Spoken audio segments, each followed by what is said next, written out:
우리 집 주치의와 함께합니다. 데일리 건강 시작하겠습니다. 오늘은 피부과 전문의 김조용 원장 모셨습니다. 안녕하세요. 네, 안녕하세요. 피부과 전문의 김조용입니다. 네, 반갑습니다. 오늘 함께할 주제 알려주실까요? 네, 오늘은 기미를 비롯한 색소성 질환에 대해 알아보겠습니다. 기미와 같은 색소 질환은 치료가 어렵다는 인식이 많은데요. 이유는 적절한 치료 시기를 놓치고 악화된 상태에서 치료를 하는 경우가 많기 때문입니다. 그래서 적절한 시기에 치료를 한다면 충분히 좋아질 수 있으니까 자세한 방법 알아보겠습니다. 네, 기미와 색소 질환은 정말 한 번 생기면 잘 없어지지 않는다는 인식이 강한데 오늘 이 시간 통해서 자세히 살펴보도록 하겠습니다. 자, 먼저 색소 질환 종류부터 좀 보겠습니다. 어떻게 나눌 수가 있습니까? 보통 크게 두 가지인데요. 표피의 멜라닌 세포성 병변과 진피의 멜라닌 세포성 병변으로 나눌 수 있습니다. 네. 먼저 표피라고 하는 것은 피부 표피, 진피 중에 제일 상부인데요. 표피 멜라닌 세포성 병변은 기존의 표피 내 멜라닌 세포에서 멜라닌 분비가 증가하거나 활성화된 멜라닌 세포 수가 증가해서 발생합니다. 임상적으로는 이제 갈색의 과색소 침착 반점으로 나타나는데요. 여기에 속하는 질환으로는 우리가 아는 주근깨, 기미, 밀크 커피 반점, 잡티 등이 있습니다. 그리고 진피 멜라닌 세포성 병변은 깊은 곳에 생기는데 정상적으로는 멜라닌 세포가 존재하지 않아야 되는데 비정상적으로 발생한 진피 내 멜라닌 세포로 인해 생기는 질환인데요. 여기에 속하는 것은 우리가 흔히 알고 있는 오따모반 또는 이제 나중에 후천적으로 생긴 양측에 생기는 오따모반양 반점 등이 있습니다. 네, 정확히 그러면 기미는 어떤 질환을 얘기를 하는 건가요?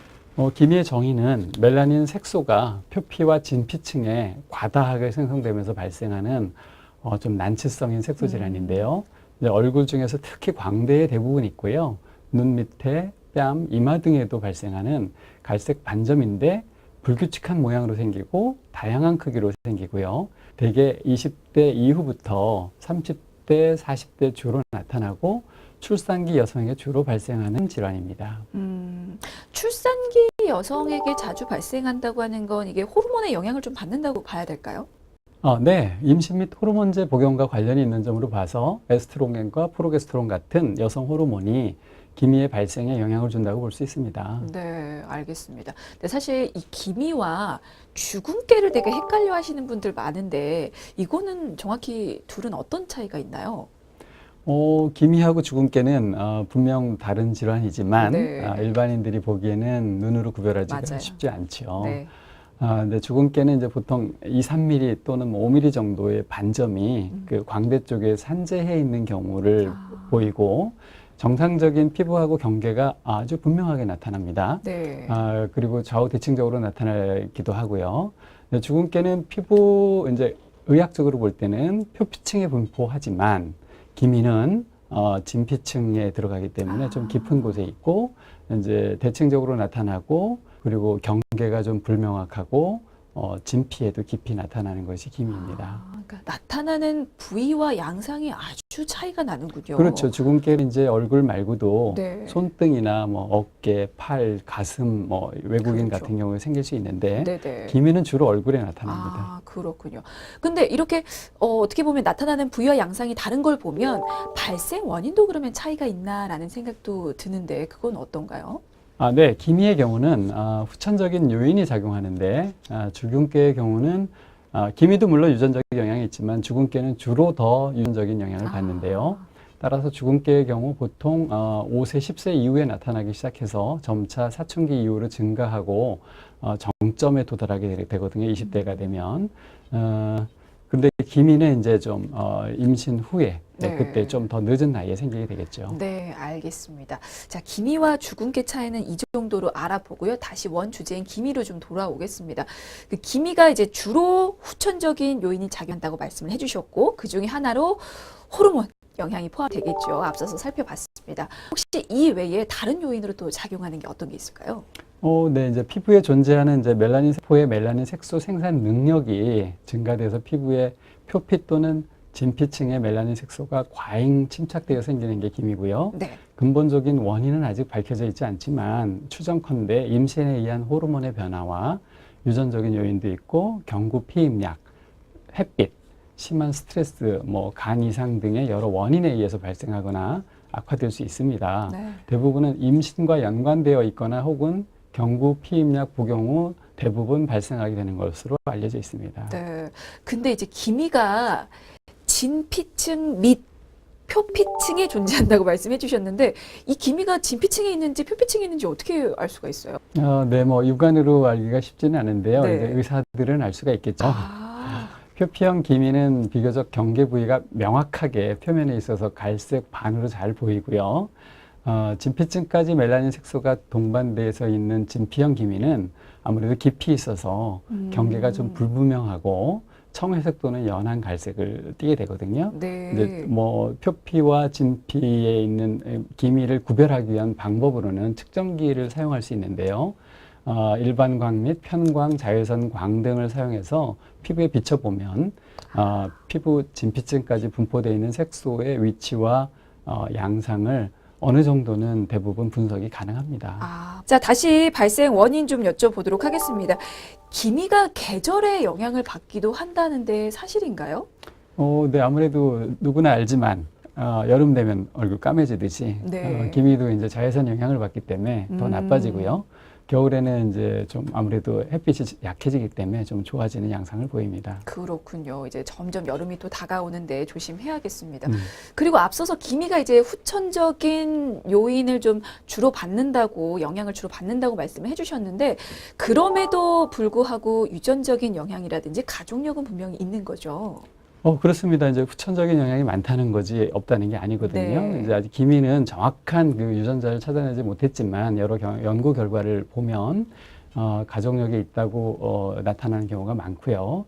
기미 환자의 가계도라고 그래서 이제 그 가족 그 부모들 그런 어머니 이모들을 보면 기미가 발견되는 경우가 많습니다. 따라서 가족 중에 기미 환자가 많거나 어려서부터 좀 색소성 질환이 많은 사람일 경우에는 조기에 선크림을 잘 바른다든지 조금만 기미가 생겨도 바로 피부과 전문의를 찾든지 그런 예방법에 주의를 하시는 게 좋을 것 같습니다. 네. 뭐 가족력이 있는 분들은 미리 뭐 주의를 하셔도 좋고 그렇다고 가족력이 없다고 해서 괜찮다는 말씀은 아니니까요.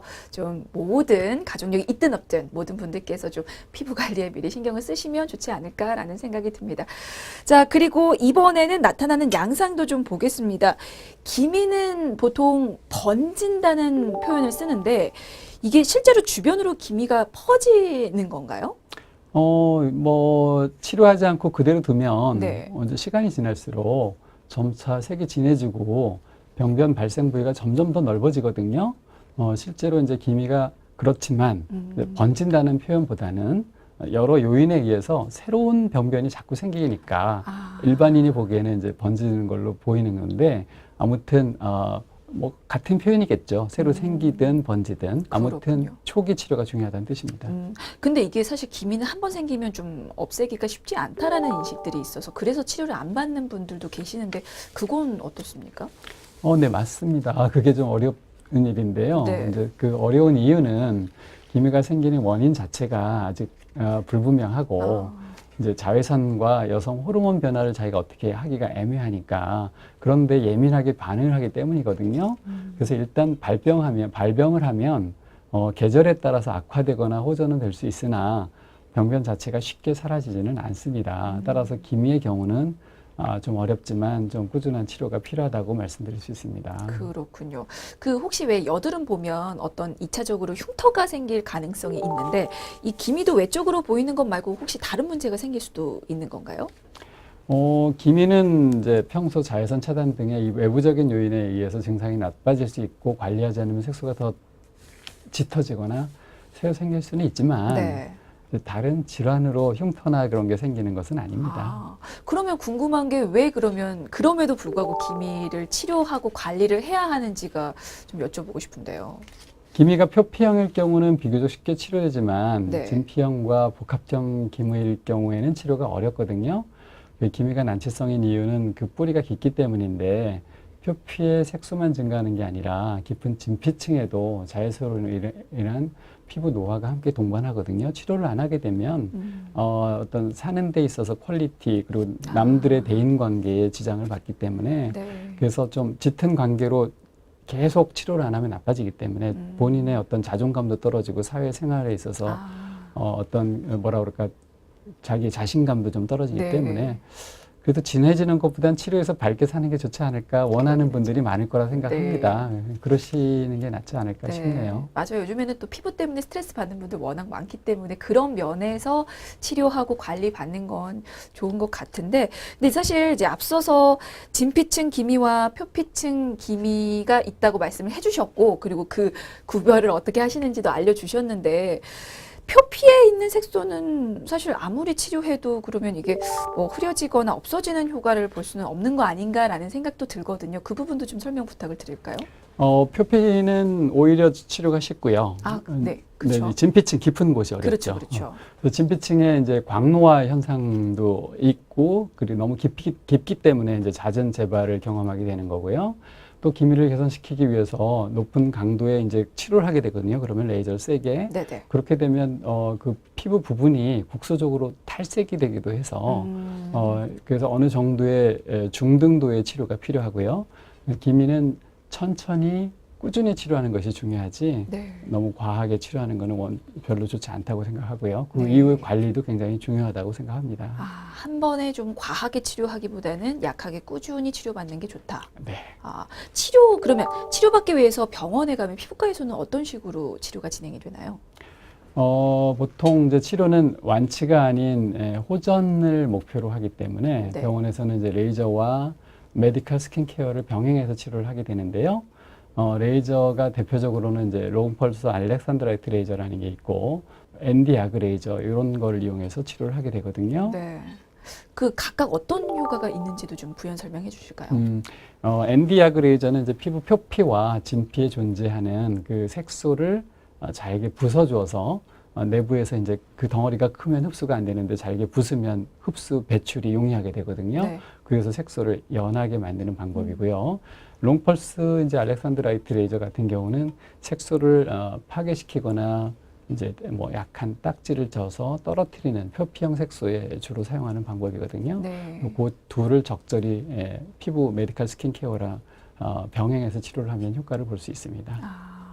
그 레이저 치료 외에 또 병행되는 다른 치료들이 더 있습니까? 레이저 치료 외에 이제 화장품과 이제 연고만으로 이미 발생한 치료는 어렵기 때문에 레이저를 네. 꼭 해야 되고요. 네네. 이제 레이저 외에도 이제 그 고농축의 활성 이온화된 비타민 C를 피부 깊숙한 곳까지 침투시키는 이제 바이탈 이온트나 이온자임 같은 네. 미백 관리를 같이 해주면 더 만족스러운 효과를 얻을 수 있고요. 레이저로 아무래도 너무 계속 하게 되면 피부 손상 오거나 건조하거나 이제 각질 때문에 또 안 좋을 네. 수 있기 때문에 네.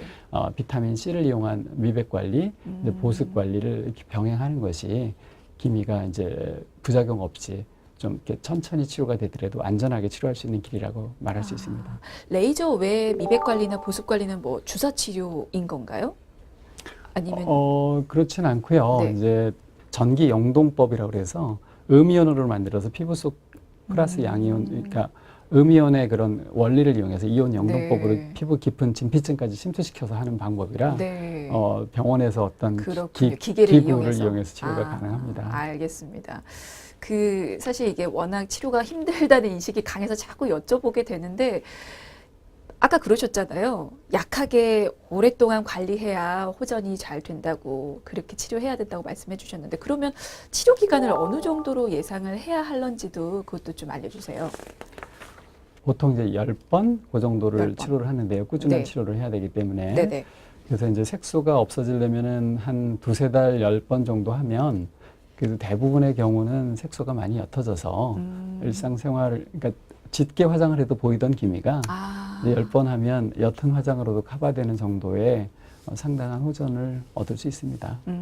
호전 그리고 연해진다는 그 정도가 좀 궁금한데 그게 이제 화장으로 가려지는 정도인 건가요? 이제 뭐 드라마틱하게 좋아지는 분도 있지만 네네. 이제 워낙 깊은 곳까지 있고 그렇죠. 발생 원인이 이제 햇빛도 있고 스트레스도 있기 때문에 호르몬의 네네. 영향도 있기 때문에 그러니까 어느 정도 한 7, 80%까지는 힘들지 몰라도 100%까지 힘들지 몰라도 최소한 한 6, 70% 정도까지는 치료가 되면 짙은 화장으로도 보이던 기미가 옅은 화장으로도 어느 정도 감춰지는 네. 그런 정도의 효과는 얻을 수 있기 때문에 사람들이 원하는 것도 대부분 이제 기미가 쉽지 않다는 걸 알고 네, 오시거든요. 그래서 맞아요. 많이 흐려지고 연해져서 아. 얼굴색이 밝아지면 이제 다들 만족해 하십니다. 그렇죠. 자, 생각해보니까 오늘 주제가 기미와 색소 질환인데 제가 너무 기미에 포커스를 두지 않았나라는 생각도 듭니다.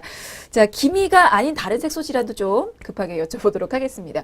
뭐 주로 주근깨, 점, 검버섯 등이 있는데 이런 색소 질환의 치료 방법도 어떻게 비슷합니까? 기미, 주근깨, 잡티가 이제 육안으로 보면 비슷한 것 같지만 네. 기본 성질이 다르다는 건데요. 깊이가 다르기 때문에 치료도 다르고 효과도 다른데요. 깊은 건 아무래도 어렵고 피부에 상처를 주기 때문에 깊이 있어서 또한 원인도 불분명해서 기미는 어렵지만 네. 주근깨, 이제 잡티, 검버섯 이런 것들은 표피성에 아주 얇은 곳에 있거든요. 네네네. 기미도 표피성은 치료가 잘 되는 것처럼 그렇죠. 이거는 레이저로 현대의학이 아. 깨끗하게 만드는 방법은 얼마든지 가능합니다. 그렇군요. 네. 그리고 앞서서 오타모반도 말씀을 해주셨는데 이거는 진피층에 있는 질환이잖아요. 요거는 좀 치료가 더 어렵지 않을까 싶은데 어떻습니까? 이제 깊어도 네네. 이제 발생 원인이 이건 분명하거든요. 네. 그 세포를 없애기만 하면 아. 이제 되는 거니까. 색소는 워낙 햇빛과 호르몬 뭐 여러 가지 원인이 복합적으로 있기 때문에 치료를 해서 좋아져도 또 생기는 게 문제지만 네. 오타모반, 후천성 오타모반 이런 거는 진피층에 있다 하더라도 그 세포를 파괴하는 레이저가 워낙 좋은 게 많아서 아. 특히 루비 레이저 같은 경우, 뭐 엔디아그 레이저 같은 경우는 진피 세포만 딱 멜라닌에 있는 거를 제거를 하기 때문에 1년 안에 거의 90% 이상 치료가 가능합니다. 사실 환자들은 잘 모릅니다. 내가 가지고 있는 알고 기미로 알고 있었는데 이게 오타모반일 수도 있거든요. 그렇다면 또 치료 방법이 생각보다는 쉬울 수 있기 때문에 전문의한테 직접 확인을 해 보시길 바라고요. 저희가 시간이 별로 없어서 끝으로 기미를 비롯한 색소 질환을 막기 위한 방법이 있으면 짤막하게 좀 팁을 주시죠. 이제 기미 같은 경우는 피임약 때문에 생기거든요. 임신이 어떻게 할 수 없지만. 네네. 그래서 이제 피임약으로 생기는 기미를 막을 수 있는 방법은 어떤 특정 질환이 있어서 꼭 피임약을 먹어야 되는 경우는 할 수 없지만 피임약보다는 다른 방법으로 하는 게 어떨까 그런 생각을 해보고요. 네네. 그리고 이제 또 햇빛 때문에 나빠지니까 이제 외출 시에 자외선 차단제를 충분히 이제 광대 쪽에 잘 발라주는 게 중요하고요. 그리고 이제 충분한 항산화 비타민, 채소 이런 것도 꾸준히 복용하면 피부에 도움이 되는 겁니다. 네, 알겠습니다. 뭐 피부는 다른 방법이 없는 것 같아요. 많이 관심을 가지고 사랑을 주는 만큼 또 보여지는 걸로 보답을 하는 것 같습니다. 만약에 나 혼자 관리가 안 된다면 전문의 도움을 받아보시는 것도 한 방법이겠죠. 자, 오늘은 여기까지 듣도록 하겠습니다. 지금까지 피부과 전문의 김조영 원장이었습니다. 그래서 감사합니다. 네, 감사합니다.